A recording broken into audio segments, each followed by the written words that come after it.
करेंगे, फिर हम जाएंगे वहां पे और उसके बाद ट्रायल चालू होगा। ट्रायल में पहले जेटली जी को विटनेस बॉक्स में खड़ा किया जाएगा और उनसे हमारा वकील क्रॉस एग्जामिन करेगा। जितने भी सबूत है अभी तक वो सारे क्रॉस एग्जामिन किए जाएंगे। आपको इस बिल के बारे में पता है, ये बिल आपने साइन किया था सारा। मुझे लगता है एक शानदार नजारा होगा पूरे देश में।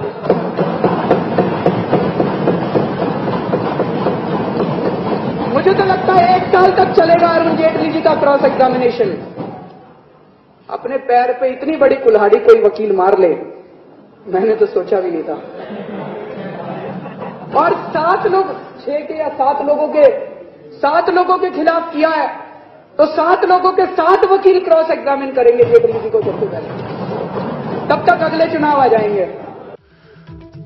तो ये बहुत दिलचस्प तस्वीर है। अरुण जेटली मसले पर केजरीवाल ये तेवर दिखा रहे हैं। देखिए, मैं पहले इनसे कह रहा हूं कि केजरीवाल की भी ये रिस्पॉन्सिबिलिटी बनेगी कि उनकी जांच कमेटी फिर ये साबित करे कि जो उन्होंने आरोप लगाए हैं अरुण जेटली पर वो सही साबित हो। लेकिन केजरीवाल साफ साफ कह रहे हैं कि जेटली जी, आप तो इतने बड़े वकील हैं, आइए, फिर कोर्ट आपको भी आना पड़ेगा। 7 लोगों के खिलाफ आपने मुकदमा किया है, सबके वकील आपको क्रॉस एग्जामिन करेंगे। तो एक लंबी लड़ाई होने वाली है, सियासी भी और कानूनी भी। और जरा सुनिए केजरीवाल क्या कह रहे हैं इस वक्त। मोदी जी का एक सूट 10 लाख रुपए का, हमारा अफसर जो चाय बनाते थे, बताते हैं, पता नहीं चाय वाले के पास 10 लाख रुपए का सूट कहां से आ गया।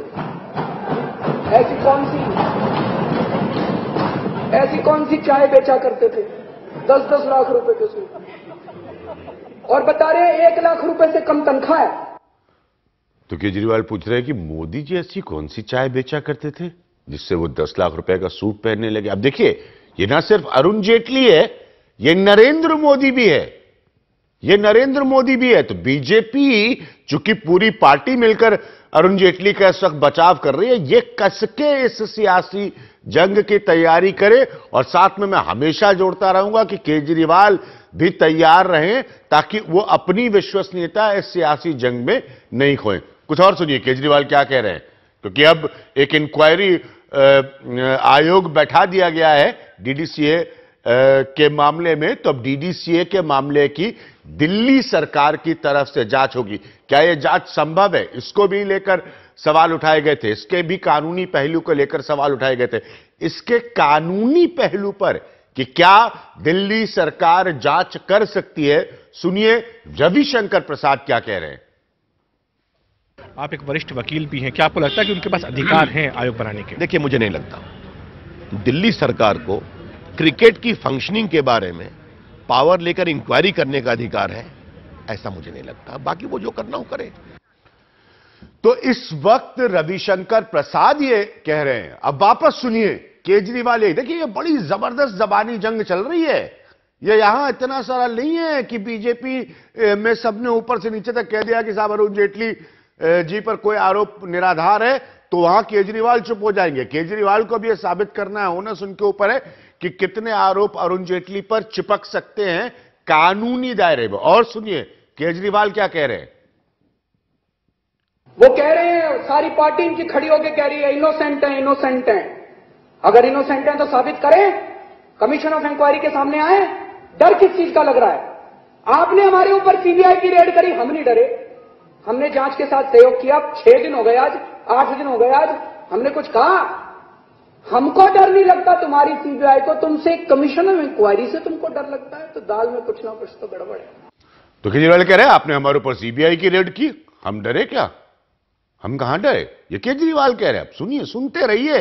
ये बड़ा, ये जिसे कहते हैं ना सियासी ड्रामा, बयानबाजी का अपने चरम पर है इस दिसंबर के महीने में। और सुनिए केजरीवाल को। उसके बाद हमारे साथ बीजेपी के मेहमान होंगे, एक बहुत वरिष्ठ संपादक होंगे, और हमारे साथ आम आदमी पार्टी के मेहमान होंगे। सुनिए और सुनिए केजरीवाल क्या कह रहे हैं।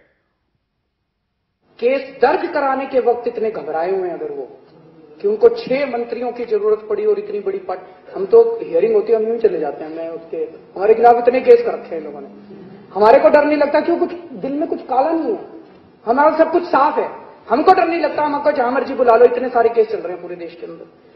तो अगर केस फाइल करने के वक्त इनको इतना डर लग रहा है कि 6 मंत्रियों की जरूरत पड़ रही है, जब क्रॉस एग्जामिनेशन होगा तो पूरी कैबिनेट को बुलाना पड़ेगा और शायद बैरक ओबामा को भी फोन करना पड़ेगा, वहां से अपनी भी कैबिनेट भेज दो जरा से। तो केजरीवाल कह रहे हैं शायद बराक ओबामा भी आ जाएं समर्थन में अरुण जेटली के। कुछ और केजरीवाल की बयानबाजी।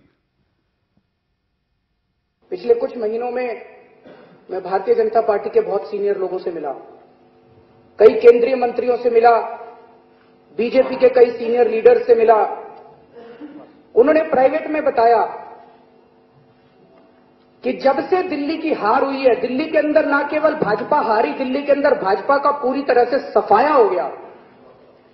तो बोले जब भी आपका नाम आता है प्रधानमंत्री जी के सामने, वो ऐसे तिलमिला जाते हैं जैसे उनका खून खौल उठता है अगर कोई अरविंद केजरीवाल का नाम प्रधानमंत्री जी के सामने लेते हैं, बुरी तरह से बौखला जाते हैं।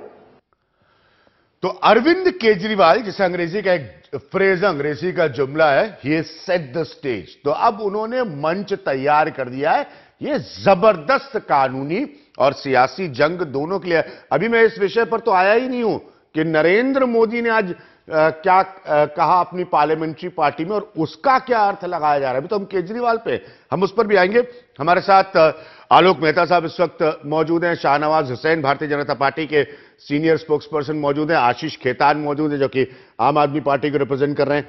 बड़ा तीखेपन की भाषा बोल रहे हैं केजरीवाल। क्या केजरीवाल इस बात को समझते हैं कि भाषा बोलना बहुत आसान है, मतलब इन बातों को साबित भी करना होगा?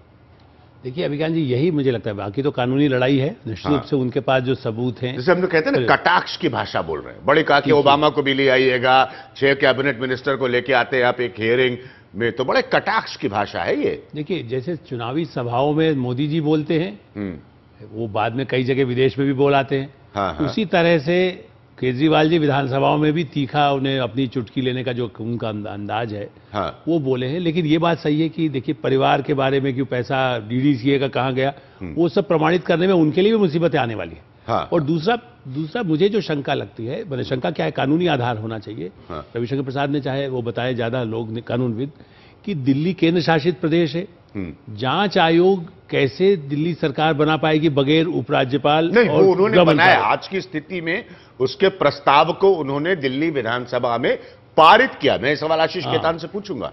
उसके बाद अब उसको उपराज्यपाल और गृह मंत्रालय की स्वीकृति चाहिए। हाँ, हाँ। गृह मंत्रालय ने, ये तो ठीक है अभिज्ञान जी, खेल तो है। हाँ। गृह मंत्रालय ने फॉरवर्ड कर दी शिकायत। हाँ। आप तो जानते हैं बीजेपी का असली जो झगड़ा है वो केजरीवाल से ज्यादा बीजेपी का अपना कलह भी है।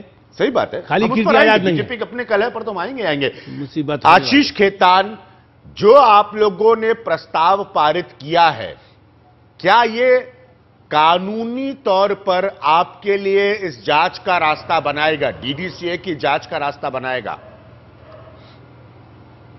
अभिज्ञान, जैसे आपने रविशंकर प्रसाद जी का वक्तव्य लिया जी कि दिल्ली सरकार क्या कमीशन ऑफ इंक्वायरी डीडीसीए पे सेटअप कर सकता है, और आपके पत्रकार ने उनसे लीडिंग क्वेश्चन पूछा कि आप कानून के विद्वान भी हैं। देखिए, बेहतर होता कि जो न्यूट्रल कानून के विद्वान हैं उनसे आप ये सवाल पूछते हैं और उसके बाद दर्शकों को बताते हैं कि कानून के विद्वान इस पर क्या बोल रहे हैं। गोपाल सुब्रमण्यम जी कानून के विद्वान रविशंकर प्रसाद से ज्यादा ही होंगे, कम तो है नहीं। अगर हमारे दायरे में ही नहीं बात आता, पूरी करिएगा आशीष जी, एक मिनट मैं आपको रोक रहा हूं। अब अपनी बात पूरी करिए, मैं आपको रोक नहीं रहा हूं। मैं अपने निर्देशक से रिक्वेस्ट कर रहा हूं कि गोपाल सुब्रमण्यम ने क्या कहा है वो भी जल्दी से लेकर आए इस प्रोग्राम में, तो हम उसको सुना सके। मैं शिवानी से रिक्वेस्ट करूंगा कि गोपाल सुब्रमण्यम ने क्या कहा है वो भी सुनाए। हाँ आशीष बोलिए प्लीज। तो आपने जिस तरीके से स्टेज सेट करी, आपने अंग्रेजी का जुमला इस्तेमाल किया कि द स्टेज इज सेट। जब स्टेज सेट करिए तो न्यूट्रल जितने भी लोग हैं उन सबकी राय ले लीजिए। एक अग्रवाल, जस्टिस अग्रवाल का कमीशन ऑफ इंक्वायरी हमने सेटअप किया है सीएनजी मामले पर। उस पर कुछ लोग और केंद्र सरकार दिल्ली हाईकोर्ट गए कि इसको स्टे कर दीजिए, आज तक कोई स्टे नहीं लगा। तो अगर हमारे दायरे में नहीं आता तो कमीशन ऑफ इंक्वायरी में सेक्शन 3 जो कह रहा है कि असेंबली में रेजोल्यूशन पास होने के बाद the commission shall be constituted and notified. तो पहली तो एक मुद्दा ये हो गया। दूसरी, आपने जो इसमें कहा कि कटाक्ष की भाषा बोली है, 10 महीने हो गए दिल्ली में सरकार बने हुए। 10 महीने में शायद भारतीय लोकतंत्र के इतिहास में किसी चुनी हुई संवैधानिक सरकार को, सॉवरिन गवर्नमेंट को इस तरीके से रोज परेशान, हताश करने की कोशिश, रोज उसके काम में व्यग्र डालने की कोशिश, मुझे नहीं लग रहा है कि आपने अपने लेकिन आशीष खेतान मुद्दे को मत बदलिए। मुद्दा डीडीसीए का है, आप बाकी मामलों में हताश हो रहे हो, उस पर हम अलग चर्चा कर सकते हैं। डीडीसीए का मुद्दा बहुत अच्छा है कि वो इस तरह की भाषा बोल रहे हैं कि अरे आप तो 6 कैबिनेट मिनिस्टर लेके आए, अगली बार ओबामा को भी लेकर आ जाइएगा, अरे आप क्यों डरते हैं, हम तो डरते नहीं, हमारे यहां आपने सीबीआई की रेड करवा ली। तो ये सब बड़ा डायरेक्ट अटैक है अरुण जेटली और नरेंद्र मोदी दोनों पर, बिल्कुल मुझे कोई एतराज नहीं है, आप अटैक करिए, लेकिन आखिरकार आपको जनता के सामने इन बातों को साबित करना होगा। आशीष जी, मैं अभिज्ञान आपने जो ये लाइन ली है ना कि जनता के सामने साबित करना होगा, पहली बात मैं आपको बता दूं और दर्शकों को बता दूं कि डीडीसीए की मामले की जड़ में ना आम आदमी पार्टी है, ना आम आदमी पार्टी की सरकार है। डीडीसीए पर आरोप आम आदमी पार्टी ने पहली बार नहीं लगाए, ना इस सरकार ने पहली बार लगाए। डीडीसीए पर आरोप कीर्ति आजाद, जो भारतीय जनता पार्टी की तीसरी बार चुने हुए एमपी हैं, वो पिछले 7 सालों से लगा रहे हैं और सदन में लगा रहे हैं। हमारे पास चिट्ठी भारत सरकार से आई कि ये डीडीसीए के मामले हैं, रॉन्ग डूइंग्स हैं, शब्द का इस्तेमाल हुआ है चिट्ठी में, रॉन्ग डूइंग्स है, काइंडली टेक एप्रोप्रिएट एक्शन। उसके बाद हमने 3 मेंबर की कमेटी बनाई, उस कमेटी ने 17 नवंबर को अपनी रिपोर्ट दी और 2 हफ्ते के अंदर हमारे ऊपर सीबीआई का छापा मारा जाता है। तो हम किसी के ऊपर आरोप चिपकाने की हमारी कोई कोशिश नहीं है। जो हमारे दायरे में है कि हमें करप्शन के खिलाफ लड़ाई लड़नी है, और क्रिकेट जो इस देश में रिलीजन के बाद शायद उसका दूसरा स्थान है, वहां दिल्ली में 15 साल अरुण जेटली जी क्रिकेट के मसीहा रहे, 15 साल बादशाह रहे, और उस बादशाहत में इतने स्कैम हुए जो आज डीडीसीए भी मानता है, उसकी जांच हम करवा रहे हैं। हमें नहीं किसी पर आरोप सिद्ध करने हैं, ना किसी पे कोई आरोप चिपकाने हैं। ठीक है, उसकी जांच आप करवा रहे हैं। और मेरे पास गोपाल सुब्रमण्यम, एक मिनट, मैं शाहनवाज जी के पास नहीं जा पाया हूं, आपने अपना पॉइंट रखा। गोपाल सुब्रमण्यम क्या कह रहे हैं ये भी सुनाना यहां पर बहुत जरूरी है। आलोक मेहता जी, आप भी ध्यान से सुनिए, गोपाल सुब्रमण्यम क्या कह रहे हैं। I am still not the Commission of Inquiry. I have to wait for a process of notification in the official gazette. ठीक है, I will wait for the process of notification in the official gazette. तो यानी कि वो जानना चाहेंगे, आशीष जल्दी से रिस्पॉन्ड करिएगा, फिर मैं शाहनवाज जी के पास जा पाऊं। वो ये जानना चाहेंगे कि क्या उसकी प्रक्रिया है, यही कह रहे हैं गोपाल सुब्रमण्यम। और होम मिनिस्ट्री की स्वीकृति की जरूरत हाँ, होगी कि नहीं? वो ये तो नहीं कह रहे हैं कि मैं जानना चाहूंगा, हाँ। कि मैं जानना चाहूंगा कि मुझे तो नहीं, उनके जो उन्होंने अंग्रेजी में 2 वाक्यों का इस्तेमाल किया, उन्होंने ये नहीं कहा कि मैं जानना चाहूंगा, उन्होंने कहा कि I will be officially appointed after notification in the gazette. So obviously no commission of inquiry can be appointed without a nomination without a notification in the gazette. It's a matter of fact, it's a matter of legal fact. ठीक है, it's a legal position. चलिए ठीक है, अब हम इस पर एक मिनट, अब मैं शाहनवाज हुसैन साहब, क्या केजरीवाल के रुख को देखते हुए आप लोगों को नहीं लगता कि अरुण जेटली के लिए मुसीबतें बढ़ती चली जा रही हैं? कानून का रास्ता पहले अरुण जेटली ने लिया है, डेफेमेशन केसेस करके। देखिए, पूरी तरह से अरविंद केजरीवाल की यूएसपी खत्म हो गई। वो उभरे थे भ्रष्टाचार के खिलाफ लड़ाई लड़के, अब उनके ही प्रिंसिपल सेक्रेटरी भ्रष्टाचार में 50-60 घंटे से जवाब दे रहे हैं। दूसरी बात, उनके ही कई एमएलए, विधायक, मंत्री भ्रष्टाचार में जेल गए हैं और उनको कई मंत्रियों को हटाना पड़ा है। जब ये जांच भ्रष्टाचार की पहुंच गई उनके दरवाजे तक, उनके जरिए अपॉइंटेड ये पुरानी दलील पर नहीं जानबूझ के विषय बदलने में। शाहनवाज जी, ये पुराने पॉइंटर्स हैं, ये सब बीजेपी के तमाम प्रवक्ता दोहरा चुके। मैं ये पूछ रहा हूं कि केजरीवाल ने आज अपनी सरकार के, माइक में मेरी बात सुनिए, आज अपनी सरकार के माध्यम से एक आयोग का नया सुनना चाहते हैं विज्ञान जी, बताइए ना। नहीं, अरे मेरी बात सुनिए। खेतान जी को तो नहीं टोका, उन्होंने क्या क्या पुरानी वही घिसी पिटी बात जो अरविंद केजरीवाल जी कहते हैं वही कहा, आपने नहीं टोका। मैं जब कह रहा हूं तो ये पुराने क्या नया बताऊं? बताइए एक मिनट शाहनवाज जी, ये कोई पॉइंट नहीं कि मैंने नहीं आप भी टोका। बताइए ना, मुझे मैं क्या जहां बताऊं? टोकना है मैं टोक सकता हूं, लेकिन आप बोलिए ना, आप नहीं, आपसे अगर प्रश्न पूछा जाए कि क्या अरविंद केजरीवाल के एक प्रस्ताव पारित होने के बाद अरुण जेटली की समस्याएं बढ़ेंगी, आप बैकग्राउंड से शुरू करना चाहते हैं? एक बार एक आपके प्रवक्ता ने मेरे कार्यक्रम में क्यों नहीं शुरू करेंगे? आपने ईरानी से 15 मिनट तक का भाषण जो है वो बीजेपी पे नहीं, बीजेपी पे दिया है आपने 15 मिनट का भाषण। और जब मैं जवाब दूं बीजेपी की तरफ से तो आप कहेंगे नहीं, पॉइंटेड सवाल की मुश्किलें बढ़ेंगी। मैं कह दूं कि नहीं बढ़ेगी, बात खत्म हो गई। आप पूरा समय नहीं, मैं कह दूं कि बात नहीं बढ़ेगी, ठीक है? आप पूरा मैं कह दिया, आपका जवाब था, आपने सवाल पूछा विज्ञान जी, मैं जवाब देता हूं, नहीं उनकी मुश्किल नहीं बढ़ेगी, ओवर। हाँ, पूरा नहीं, मैं कह रहा हूं उनकी मुश्किल नहीं बढ़ेगी, ओवर। नहीं, मैंने तो कह दिया की मुश्किल अगर आप ये चाहते हैं कि 15 मिनट के डिबेट में, पिछले 15 मिनट के डिबेट में आपने ये कह दिया कि मैंने वो पुरानी बातें कही हैं और आपने पूछा मुश्किल बढ़ेंगी, मैं कह रहा हूं नहीं बढ़ेंगी। ठीक है, आप कह रहे हैं नहीं बढ़ेंगे। मैं इसी पॉइंट पर एक छोटा सा ब्रेक ले रहा हूं और वापस आता हूं। आपको पूरा समय दूंगा, निश्चिंत रहिए शाहनवाज जी, पूरा समय आपको मिलेगा। नहीं, मैं समय मांग भी नहीं रहा आपसे। नहीं, मैं समय मांग ही नहीं रहा आपसे। नहीं, चूंकि आप ऐसा कहने की मांग नहीं कोशिश कर रहे हैं कि मांगने नहीं बैठा हूं। नहीं, आप मेरे कार्यक्रम में आकर समय बैठा ही नहीं कहने की कोशिश कर रहे हैं 15 मिनट बाद मैंने किसी और को ज्यादा समय दे दिया और मैं जवाब देता हूं तो आप कहते हैं नहीं, ये जवाब मत दीजिए, ये घिसे पिटे जवाब हैं, ये पुराने हैं, ये आपका ऑब्जर्वेशन हो सकता है, लेकिन मुझे ये अधिकार है अपने आपके सवालों का, आशीष खेतान के सवालों का जवाब देना, ये मेरा अधिकार है। उस अधिकार से वंचित आप नहीं कर सकते हैं इनसे।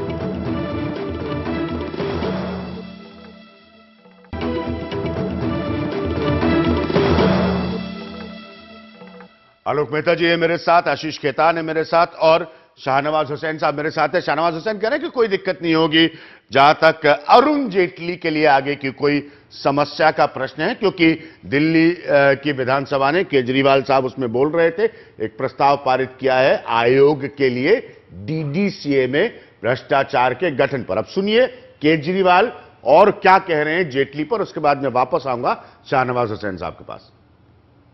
कहते हैं दिल्ली हाफ स्टेट है, हाफ स्टेट है, हाफ स्टेट है।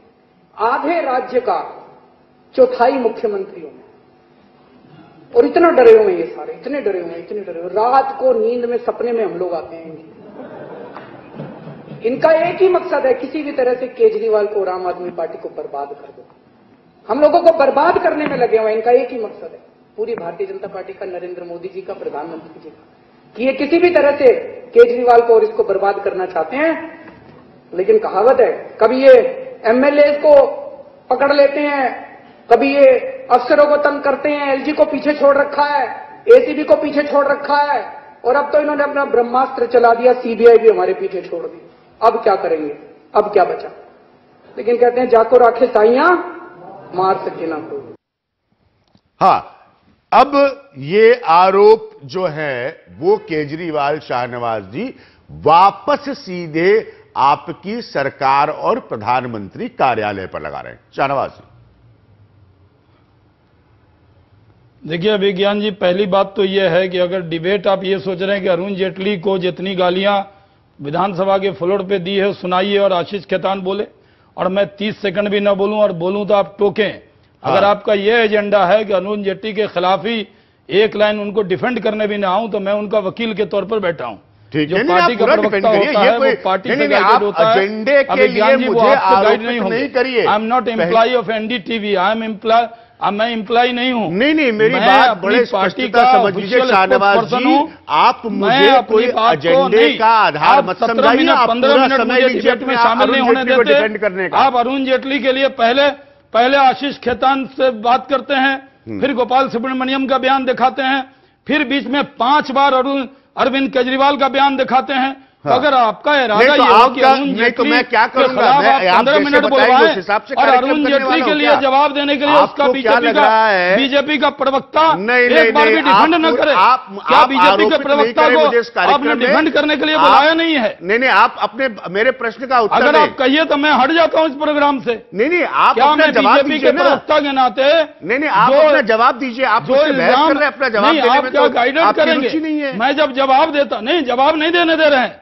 आप जवाब नहीं देने दे रहे हैं। अरे शाहनवाज जी, आप मुझे जितना आशीष खेतान नहीं रोक रहे हैं उससे ज्यादा आप रोक रहे हैं मुझे। अच्छा लीजिए, आप जवाब पार्टी मत दीजिए ना। बनिए। आपसे मैं सवाल पूछ रहा हूं, आप जवाब दीजिए, आपको क्या दिक्कत है? मैंने जवाब कहा दीजिए। जो बात जो अरविंद केजरीवाल ने फ्लोर पर कहा उसका भी आपने बयान दिखाया, तो मैं उसका जवाब देने का अधिकार है कि नहीं मुझे? हाँ, आप दीजिए, बिल्कुल क्या जवाब आशीष दीजिए, खेतान ने समय कहा उसका लीजिए, जवाब का जवाब अधिकार है कि दीजिए। नहीं? आप ये मत बताइए कि कोई एजेंडे के तहत ये कार्यक्रम हो रहा है, आप जवाब दीजिए। आप ये मत कहिए कि कोई एजेंडे के तहत ये कार्यक्रम हो रहा है। 15 मिनट में अगर आप कहेंगे कोई एजेंडे के तहत ये कार्यक्रम हो रहा है तो मैं उस पर रिएक्ट करूंगा। और मैंने जब जवाब दिया, मैं पहली बार मैं पिछले लगातार 3 बार से बीजेपी का प्रवक्ता हूं। शाहनवाज जी, मैं आप संयम से जवाब बोलता हूं, दीजिए, ये कोई मैं कभी मर्यादा और नहीं ये मुझे तोड़ता मत हूं। बताइए कि मैं ये कोई आपको एजेंडे कह रहा के हूं कि तहत जब प्रोग्राम हो रहा है। जब मैं आप जवाब दीजिए ना। नहीं, एजेंडा के अरे भाई, आप मुझे कितनी बार मैं टोकन कह रहा हूं, आप जवाब क्या दीजिए। आपको अधिकार है कि बीजेपी के प्रवक्ता को दर्शकों का और सबका समय बर्बाद कर रहे हैं। पुराना जवाब नहीं शाहनवाज दीजिए साहब, जवाब दीजिए। आप मुझे अगर जवाब देने देंगे तो मैं बीजेपी की तरफ से बोलूंगा। हाँ, बोलिए। आपसे गाइडेड मिसाइल नहीं बनूंगा मैं। हाँ बोलिए, आप बीजेपी की तरफ पहली से बात बोलिए। तो मैंने बोली, मैं वहीं से बात शुरू करूंगा। हाँ, बोलिए। और आप वचन दीजिए कि आप तो टोकेंगे नहीं मुझे, तब बोलूंगा। नहीं, वचन काय का देने लगा कि मैं नहीं टोकूंगा? मेरा काम है प्रश्न पूछना, मैं कोई वचन नहीं देने मत लगा यहाँ पे। बोलवाइए, मैं प्रोग्राम से हट जाता हूँ, छोड़ दीजिए। आप अपना जवाब अगर दीजिए, आपका आपको यही पूरा इरादा समय है दे तो रहा हूं कहिए, मैं हट जाता हूँ। नहीं, आप अपना अगर जवाब आप मुझे दीजिए। नहीं बोलने देंगे तो हट नहीं, जाता हूं मैं। आप अपना जवाब दीजिए। मैं वचन कैसे दे दूं कि आप अगर कोई बात कहेंगे मैं आपको नहीं, आपने मुझे नहीं बोलने दिया। अरे आप तो बोलो भाई। अच्छा, आप बोलिए तो सही आपने शाहनवाज मुझे जी। क्यों टोक दिया? नहीं, आप मेरे आप बयान इतनी आपके देर किसी से बात पे पर क्यों बहस लगते कर हैं? रहे हैं कि आपको क्यों टोक दिया, अरुण जेटली के खिलाफ 15 जवाब मिनट दीजिए ना। और जवाब के लिए 15 सेकंड नहीं। नहीं, आप इतनी मैं देर ये से कह रहा बहस कर हूं रहे हैं, क्यों कि टोक दिया? जितने भी जवाब अरविंद दीजिए। केजरीवाल ने बोलिए। अरविंद केजरीवाल ने जो मैं जहां से मुझे आपने टोका था, मैं वहीं से शुरू करता हूं। हाँ, 1 मिनट लूंगा घड़ी की सेकंड से। हाँ। 1 मिनट। हाँ, अरविंद केजरीवाल आज फ्रस्ट्रेशन में गए विधानसभा के फ्लोर पर। सीबीआई जांच से हताश निराश एक मुख्यमंत्री ने विधानसभा के फ्लोर का दुरुपयोग किया, प्रधानमंत्री पर अनर्गल आरोप लगाया, क्योंकि वो साबित नहीं कर सकते। अरुण जेटली बेदाग हैं, अगर उनके अंदर कोई दाग होता तो वो कोर्ट में मानहानि का दावा नहीं करते। हाँ। अरुण जेटली ने जो मानहानि का दावा किया है उसका जवाब तैयार करना चाहिए अरविंद केजरीवाल को। और जो ऑफिसर जिसकी जांच चल रही है, राजेंद्र कुमार की, जब जांच चल रही है तो क्या अरविंद केजरीवाल को यह अधिकार है कि वो विधानसभा का फ्लोर बुलाकर और वो उस ऑफिसर की पैरवी करे? इसका जवाब आशीष खेतान को देना चाहिए। ठीक है, आशीष खेतान जवाब दीजिए हाँ, कि मैं दूंगा अरविंद इसका जवाब। केजरीवाल क्यों बिल्कुल। विधानसभा के फ्लोर पर उस अफसर की पैरवी कर रहे हैं? दीजिए जवाब। बिल्कुल, मैं बिल्कुल। और शाहनवाज भाई, आप बहुत ज्यादा आपने समय व्यर्थ किया दर्शकों का और अपना भी किया। अब मैं इसका बिल्कुल पॉइंटेड जवाब देता हूं। पहली बात, आपने क्या किया? जब आपने कहा कि चलिए 1 मिनट आप बहस आगे हाँ, बढ़ाते हैं। दोनों सुनिए, टीवी पे आशीष हैं। खेतान जवाब दीजिए। उनका बयान भी बहस टीवी आगे पे आता है बढ़ाते और हैं। आपका भी एजेंडे आता के है। तहत कार्यक्रम हो रहा है। आशीष खेतान जवाब दीजिए प्लीज। आप और केजरीवाल दोनों पैनल पे हैं अभी। जी, हाँ, ठीक है, बहुत बढ़िया। अच्छा, तो पहली बात, जहां बयान भी चलता है और आपका भी बयान तक चलता असेंबली की फ्लोर पर मुख्यमंत्री ने जो भी बयान दिए हैं, बहुत पुराने आप मेंबर ऑफ पार्लियामेंट भी रह चुके हैं, आपको पता होना चाहिए कि असेंबली की प्रोसीडिंग्स और पार्लियामेंट की प्रोसीडिंग्स वो संविधान के दायरे में लिखा हुआ है कि कैसे वो प्रोसीडिंग्स चलती हैं और किसके क्या अधिकार हैं। दूसरी बात, आपने सीबीआई राजेंद्र कुमार के ऊपर रेड करते हुए आपने रेड करवा दी और आपने कहा कि एक अधिकारी का बचाव कर रहे हैं। 8 दिन से आप पूछताछ कर रहे हैं और आपने अभी 50 घंटे नहीं 100 घंटे की पूछताछ हो चुकी है, मैं आपको बता दूं जी। और आपकी सीबीआई को मिला क्या है? 12 बोतल लिकर की। ये सीबीआई आप किस नारे पर आए थे सरकार बनाने? जांच चल रही है, जांच में मत बोलिए।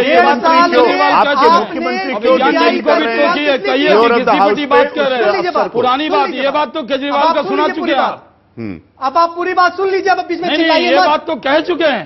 अदानी के खिलाफ क्या किया आपने? चिल्लाओ मत तुम। अदानी के खिलाफ क्या किया? एक पी रजिस्टर है। चिल्लाओ मत। हाँ, 1 मिनट शाहनवाज जी, आप करके बात करिए। शाहनवाज अदानी जी, की एक बात मिनट। और आशीष खेतान जी, मेरा प्रश्न क्या है? शाहनवाज जी और आशीष खेतान जी, आवाज इसलिए मेरा प्रश्न मुझे आलोक मेहता के पास जाना पड़ेगा इस तरह की स्थिति में। आलोक मेहता, एक मिनट शाहनवाज जी और आशीष खेतान जी, आप दोनों लोगों को शांत करना पड़ेगा मुझे। आलोक मेहता, जिस तरह की बहस हो रही है, इसीलिए मैंने शुरुआत में कहा था द आपको स्टेज शर्म आनी चाहिए कि आप ये CBI का मंच इस्तेमाल तैयार हो गया है। अरविंद अभी देखिए केजरीवाल के आरोप भी खिलाफ लग रहा है कि साहब कोई एजेंडे के तहत कार्यक्रम हो रहा है। होता है पब्लिक के लिए, एक मिनट शाहनवाज जी आ रहा हूं वापस बचाव के लिए। हाँ वो जवाब मैं आलोक मेहता, शाहनवाज जी मैं आलोक मेहता से यहां पर प्रश्न पूछ रहा हूं। आलोक मेहता, क्या इसीलिए मैं कह रहा हूं कि ये जो पॉलिटिकल डिबेट है, जो सियासी बहस है, कि अब जिस तरह की भाषा का इस्तेमाल केजरीवाल ने किया है, आज जिस तरह की स्थिति यहां पर उत्पन्न हो रही है, क्या आपको लगता है ये और ज्यादा कड़वाहट को सामने लाएगी? देखिए, बहुत ही अधिक कड़वाहट है। देखिए, राजनीतिक महत्वाकांक्षा होना अलग बात है। हाँ। आरोप लगते हुए हमने 50 सालों में कम से कम जो पिछले देखे हैं, हाँ। और पिछले 10-15 सालों में और पतन यदि कह सकते हैं हम लोग, हाँ। उसमें मीडिया भी शामिल है, हम लोग भी यदि उसको गलत कर रहे हैं। हाँ। लेकिन ये बात मीडिया पर आरोप लगाना एक तो हमें वो तकलीफ देता है कि आप गाली ठीक है, गलौज उन्होंने मत कहा करिए। कि इससे कोई एजेंडे के तहत एजेंडा कार्यक्रम हो रहा है। नहीं होता है। हाँ। ये बात सही है कि इस तरह की कड़वाहट जहां आपको केंद्र से काम लेना है, या केंद्र को दिल्ली को करना है, या और राज्यों को करना है, वहां पर इस तरह की बिटरनेस होना कि साहब मोदी साहब निपट लें। नहीं, और लेकिन ओबामा को केजरीवाल भी ने भी जिस तरह की बात की, आप वही, बराक ओबामा को लेकर ओबामा आ को भी कल हो सकता कैबिनेट है में। यदि आप हमारे सबके कहने से दिल्ली में ऐसा अधिकार मिल जाए तो ओबामा यदि दिल्ली अगली बार आए या वो अगला राष्ट्रपति आए, हिलेरी क्लिंटन आ जाए, तो केजरीवाल साहब कहेंगे इसको भी गिरफ्तार कर लो जी। या इसी तरह से दूसरे उनके देखिए, किसी अफसर पर यदि आरोप लगता है, आशीष खेतान जी आप पत्रकार रहे हैं, किसी पर डिफेमेशन का केस होता है तो संपादक भी जाता है, या जो करने वाला है उस पर भी हो सकता है। राजेंद्र कुमार पर होने पर ऐसा लगता है केजरीवाल जी इतना बिलबिलाए हैं, और ऐसा लगता है कि सबसे बड़ा तूफान यही आ गया है। ठीक है, मैं ले रहा हूं यहां पर एक ब्रेक, मैं ले रहा हूं यहां पर एक ब्रेक। हम वापस आएंगे, इसी मसले पर रहेंगे। नरेंद्र मोदी ने आज अपनी पार्लियामेंट्री पार्टी को संबोधित करते हुए आडवाणी जी की याद दिलाई, लाल कृष्ण आडवाणी की याद दिलाई, हवाला मामले में अरुण जेटली को। इसका मतलब क्या है? और क्योंकि इसमें स्वाभाविक है ज्यादा समय शाहनवाज हुसैन जी के लिए होगा। प्रश्नों के लिए तैयार रहिए, प्रश्न करूंगा, टोकूंगा भी, और एक छोटे से ब्रेक के बाद वापस आ रहा हूं।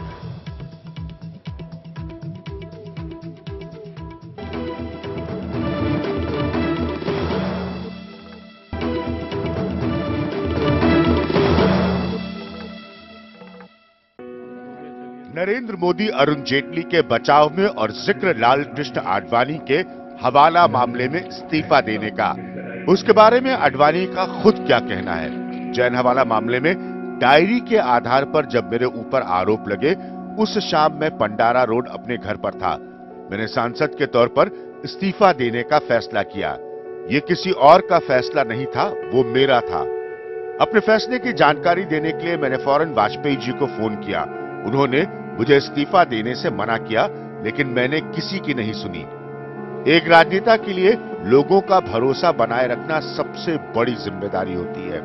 ये नैतिकता का तकाजा है, यही राजधर्म है जो हमें सार्वजनिक जीवन में निभाना होगा। लोग हमें चुनावों में वोट देते हैं, इसलिए लोगों के प्रति जिम्मेदारी बेहद जरूरी है। तो लाल कृष्ण आडवाणी और अटल बिहारी वाजपेयी का जिक्र करना बहुत आसान है। सबसे बड़े नेताओं में से हैं, सबसे बड़े चेहरे में से हैं भारतीय जनता पार्टी को बनाने वाले में। लेकिन क्या उनकी बातों का या उनके पॉलिटिकल बिहेवियर का, सियासी बर्ताव का आज के समय में अनुसरण होता है? आडवाणी का हवाला देने वाले नरेंद्र मोदी ये बात भूल रहे हैं कि आडवाणी ने एक और इस्तीफा दिया था। 10 जून 2013 को राजनाथ सिंह को लिखे एक पत्र के माध्यम से, जब उन्हें इस पार्टी के कामकाज के तौर तरीके से ऐतराज था, और उन्होंने पार्टी के राष्ट्रीय कार्यकारिणी, संसदीय बोर्ड और चुनाव समिति तीनों से इस्तीफा दे दिया था। मतलब साफ है कि आडवाणी को मौजूदा बीजेपी के तौर तरीके समझ में नहीं आते, और इसलिए मोदी और अमित शाह के जमाने में उन्हें हाशिए पर कर दिया गया। तो क्या आडवाणी से जेटली की तुलना जेटली के लिए एक गहरा संकेत हो सकते हैं? जिस तरह हवाला कांड में आडवाणी जी को फंसाने की कोशिश हुई थी, आडवाणी जी और चमक कर बाहर निकले और कांग्रेस पार्टी का षड्यंत्र असफल हुआ। उसी प्रकार से अरुण जेटली के खिलाफ जो षड्यंत्र कर रहे हैं, अरुण जेटली जी और चमक कर बाहर निकलेंगे। लाल कृष्ण आडवाणी को हवाला मामले में नाम आने की वजह से 2 साल के लिए संसद से दूर रहना पड़ा अपने आप को पाक साफ करने के लिए। तो सवाल यह है कि बीजेपी वाले बड़ी आसानी से अपने हिसाब से याद करते हैं आडवाणी और वाजपेयी को, लेकिन कितने उनकी तरह राजधर्म का पालन करते हैं। आरोप मेहता साहब, वक्त कम है और ये हिस्से में शाहनवाज जी के लिए काफी समय होगा। मैं सीधा सवाल आपसे पूछ रहा हूं, वो समय आपने देखा जिस दिन आडवाणी जी ने इस्तीफा दिया था, मैं स्वयं वहां पर मौजूद था। जल्दी से 11 अशोक रोड पर प्रेस कॉन्फ्रेंस हुई थी। क्या बड़े कन्वीनियंस के साथ आप आडवाणी को याद करते हैं? क्या हवाला और आडवाणी की तुलना करने से आप अरुण जेटली को कोई संदेश दे रहे हैं?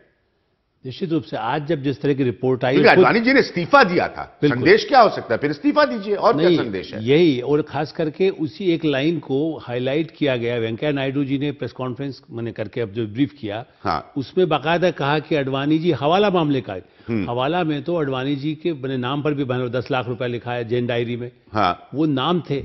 और आज उसका जिक्र जेटली जी के लिए किया गया, हाँ, जो केजरीवाल आरोप लगा रहे हैं। आपके हिसाब से उसका मतलब क्या है उसका? क्योंकि ये प्राइम मिनिस्टर का स्टेटमेंट है। उसका संकेत यही है कि पार्टी में भी जो असहमतियां और जो नाराजगी रही है जेटली जी की, हाँ, उनको भी एक मैसेज दिया गया है कि भाई देखिए, यदि ऐसा होता है तो आपको इसके लिए भी तैयार रहना चाहिए। ठीक है शाहनवाज जी, आडवाणी जी के इस्तीफे का जिक्र आपके हिसाब से इसका मतलब मैं क्या निकालूं कि आडवाणी जी ने हवाला कांड में इस्तीफा दे दिया था? क्या ये अरुण जेटली के इस्तीफे का संकेत है?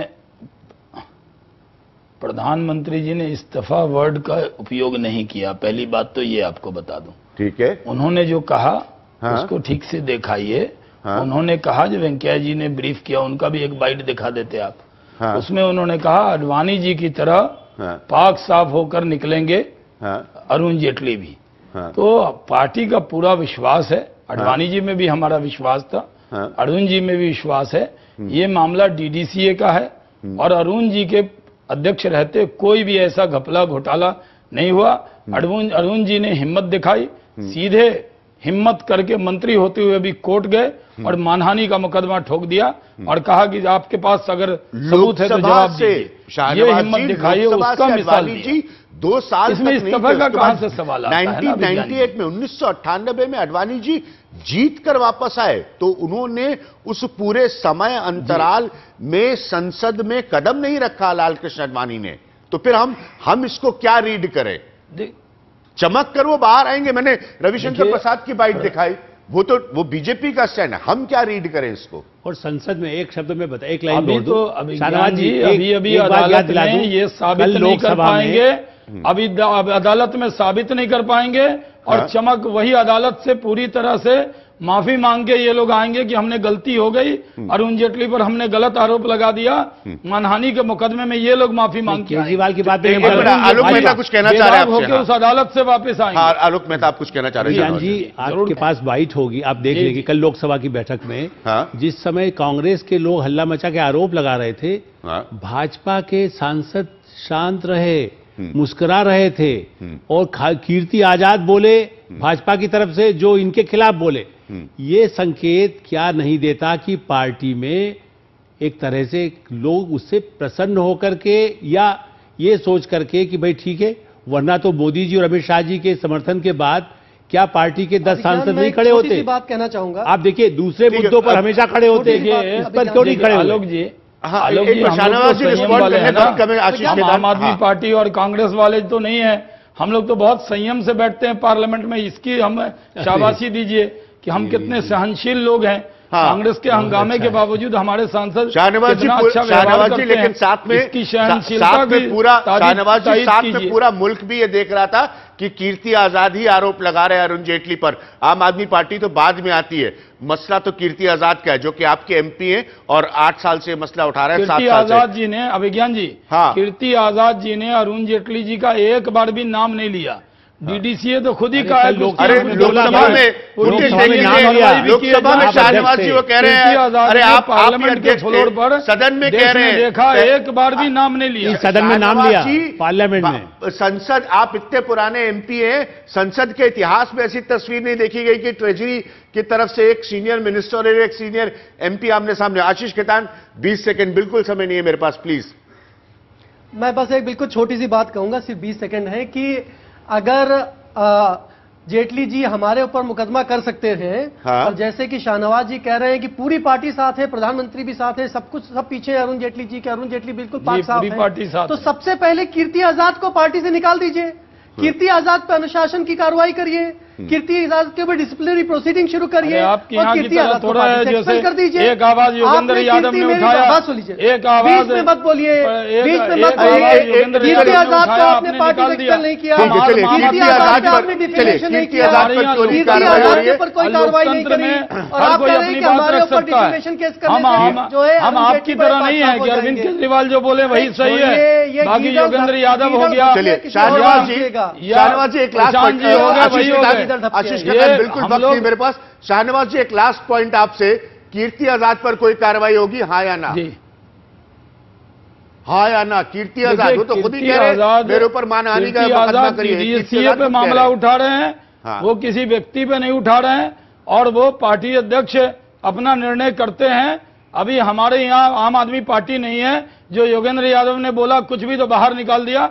हमारे यहाँ सब बात पे चर्चा होता है, प्रक्रिया है, बचाव कर रहे हैं। हमारे यहाँ कमेटी है, हमारे यहाँ जो है एक दिन में निर्णय नहीं, एल्डरली नहीं हमारे यहाँ बैठकर चर्चा होगी, हमारे यहाँ बैठकर चर्चा होती है, हमारे यहाँ लोकतंत्र है। शाहनवाज जी, हम आम आदमी पार्टी और कांग्रेस लोकतंत्र है, इतना कुछ जैसे अडवाणी और मुरली मनोहर जोशी को होगी ना, चाय में से मक्खी की तरह निकाल के किनारे फेंक दिया। व्यस्त है, लोकसभा के सत्र के बाद चर्चा करेंगे। शाहनवाज जी मुद्दा भटक जाएगा, आप एक बार इतने बिहार के आप शाहनवाज जी सीनियर लीडर है, अभी तक शत्रुघ्न सिन्हा पे तो कार्रवाई हुई नहीं, एक चुनाव हार गए आप लोग, अब कह रहे हैं कीर्ति आजाद पर बैठकर चर्चा होगी। चलिए ये चर्चा हम कभी और करेंगे, ये चर्चा हम कभी और करेंगे। एक लाइन बोले उसको पार्टी से बाहर निकालते हैं, मानना हम है चर्चा करते हैं, बातचीत करते हैं, विचार विमर्श करते हैं, चर्चा के बाद निर्णय करते हैं। बात बोलते हैं, प्रेस में आकर, भाषणों में, इंटरव्यूज में, ट्विटर पे, फेसबुक पे। एक ही पार्टी में तो लोकतंत्र है बीजेपी में। अरे तो यही है ना, एक ही पार्टी में लोकतंत्र है,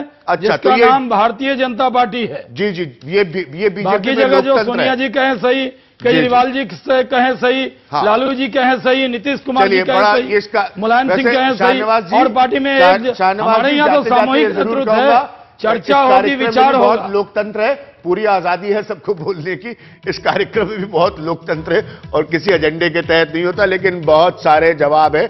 अभी आलोक मेहता साहब एक जवाब मुझे देकर गए हैं कि उनका आकलन क्या है प्रधानमंत्री के संदेश देने का, कि जेटली जी वैसे ही चमक कर बाहर आएंगे जैसे आडवाणी जी हवाला में चमक कर बाहर आए थे। सोचते समझिए रहिए, ये सियासत का खेल है। लेकिन मेरा पॉइंट और मेरी सोच, बड़ा अच्छा लगता है कभी कभी कि कार्यक्रम पर आरोप लगते हैं, यानी कि मेरा पॉइंट वो जरूर सुनिएगा, आज तो जरूर सुनिएगा भाई, कल ना सुनाओ। एक छोटे से ब्रेक के बाद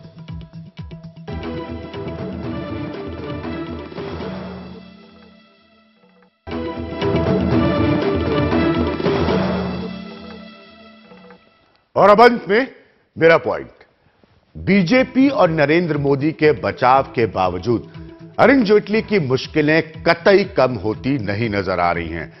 दबाव दोनों तरफ से है, सियासी भी और कानूनी भी। केजरीवाल की सरकार अपने स्टैंड पर कायम है और अब दिल्ली सरकार का एक आयोग डीडीसीए मामले पर जांच करेगा। जांच के साथ साथ अब अदालती कार्यवाही में भी अरुण जेटली को पेश होना होगा, जिसकी प्रक्रिया सरकार को और तकलीफ में डाल सकती है, क्योंकि सवाल धारणा का है, परसेप्शन का है, और इस मामले की समय सीमा कब पूरी होगी ये किसी को नहीं पता। अभी के लिए यह साफ लगता है कि बीजेपी का बचाव जेटली के लिए अकेले काफी नहीं है, क्योंकि दोनों पक्षों ने, चाहे वो अरुण जेटली हो या अरविंद केजरीवाल, मामले को सियासत के साथ साथ अदालत के सामने भी खड़ा कर दिया है। नेता होने के साथ साथ जेटली एक वरिष्ठ वकील भी हैं और उन्हें अदालती कार्यवाही और तारीखों का खासा तजुर्बा है। अब इस मामले में और नए मोड़ आने की संभावना पहले से कहीं ज्यादा बढ़ गई है। तो यह था आज का मेरा न्यूज पॉइंट। आरोपित था थोड़ा सा कार्यक्रम, कोई दिक्कत नहीं।